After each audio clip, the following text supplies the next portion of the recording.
નમસ્કાર મિત્રો, જસુપ્રિયા કુકબુકમાં આપનું સ્વાગત છે। આપણે અહીંયા સ્વીટ રાઈસ બનાવીશું અને એ દૂધમાં બને છે, પણ અહીંયા આપણે દૂધનો ઉપયોગ નહીં કરીએ કારણ કે ઘણા બધા દૂધને એવોઇડ કરતા હોય છે। ખાંડનો પણ ઉપયોગ નહીં કરીએ, આપણે ગોળથી આપણે બનાવીશું અને ખૂબ જ ઝડપથી બની જતી અને ઘરમાં જ અવેલેબલ વસ્તુથી બની જાય છે આ રેસીપી।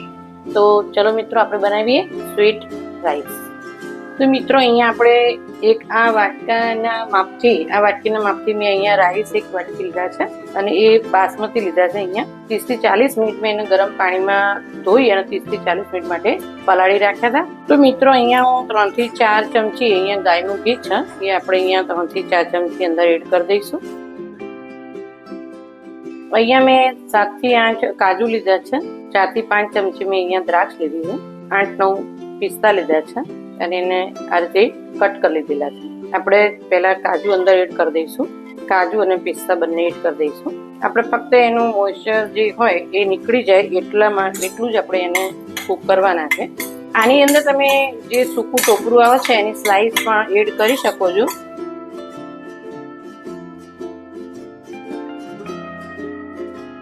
દ્રાક્ષને આપણે એટલા માટે જ અલગથી કરીએ છીએ કે એને થતા વાર લાગતી નહીં મિત્રો, ફટાફટ થઈ જાય છે।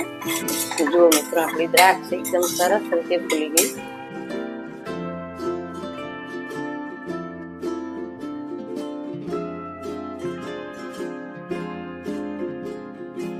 આપણા બધા ડ્રાયફ્રૂટને આપણે આ રીતે ઘી લેવાના છે ઘીમાં અને એક બાજુ રાખી દઈશું।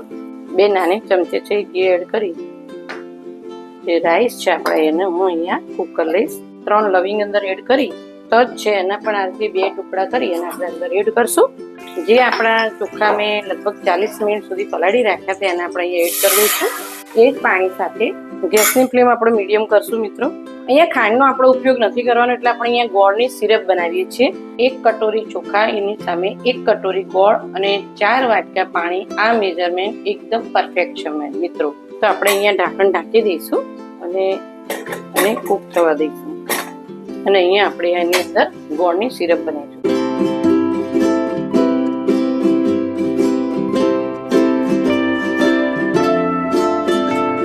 તો મિત્રો, અહીંયા આપણી જે સિરપ બનાવી હતી ગોળની એ સરસ રીતે તૈયાર છે। તો મિત્રો જુઓ, આપણા રાઈસ અહીંયા કમ્પ્લીટ રીતે થઈ ગયા છે, છૂટા છૂટા છે એકદમ। જો એક દાણો સરસ રીતે છૂટો છે। સ્લો ટુ મીડિયમ ગેસની ફ્લેમ રાખી અને આપણે અંદર સિરપ એડ કરી દઈએ। સરસ રીતે અંદર આપણા રાઈસ મિક્સ થઈ જશે ને આપણે જે ડ્રાયફ્રૂટ કર્યું હતું તૈયાર એની અંદરથી આપણે થોડું ગાર્નિશિંગ માટે આપણે સાઈડમાં લઈ લઈશું અને બધું જ આપણું ડ્રાયફ્રૂટ છે એ આપણે અંદર એડ કરી દઈશું મિત્રો। પાણીની અંદર કેસર મેં અંદર ગોળ્યું છે, તમે દૂધની અંદર પણ કરી શકો અને પણ દૂધની અંદર આપણે આગળ કીધું એ પ્રમાણે દૂધ પણ અંદર તમે એડ કરી શકો છો। પણ આ રીતે પણ દૂધ ઘણા લોકો નથી ખાતા હોતા, તો એના હિસાબે મેં અહીંયા એ રીતે બનાવ્યું છે કે જે દૂધ ના ખાતા હોય એ પણ આ સ્વીટનો ઉપયોગ કરી શકો। તો આપણે અહીંયા કેસર એડ કરી દઈએ, 2-5 મિનિટ માટે આપણે અહીંયા થવા દઈશું મિત્રો। આપણે અહીંયા રાઈસ સરસ રીતે તૈયાર છે, તો આપણે એની ઉપર એલચી એડ કરી દઈશું। અહીંયા મેં 7 થી 8 એલચી લીધી હતી અને એને દરદરી કૂટી લીધી છે। અહીંયા સરસ રીતે અંદર આપણે એને ફ્લેવર આવવા માટે એડ કરી દઈશું। છેલ્લે મેં કહ્યું હતું એમ કે આપણે એની ઉપર 3 થી 4 ચમચી ગાયનું ઘી એડ કરી દઈશું, જેથી એની શાઇનિંગ પણ આવે અને એની ગાયના ઘીની જે ફ્લેવર છે એ પણ સરસ રીતે અંદર આવી જાય। આ રાઈસ આપણે જે નવદુર્ગાનો જે પ્રસંગ હોય છે એની અંદર પ્રસાદ તરીકે પણ આનો ઉપયોગ થાય છે મિત્રો। દરેક પ્રસંગે આપણે આનો ઉપયોગ કરીએ, બનાવીએ અને ઘરના કુટુંબવાળા બધા ભેગા થઈ અને આનો આનંદ માણીએ। તમે પણ ચોક્કસથી બનાવજો। હવે આપણે એને સર્વ કરીએ।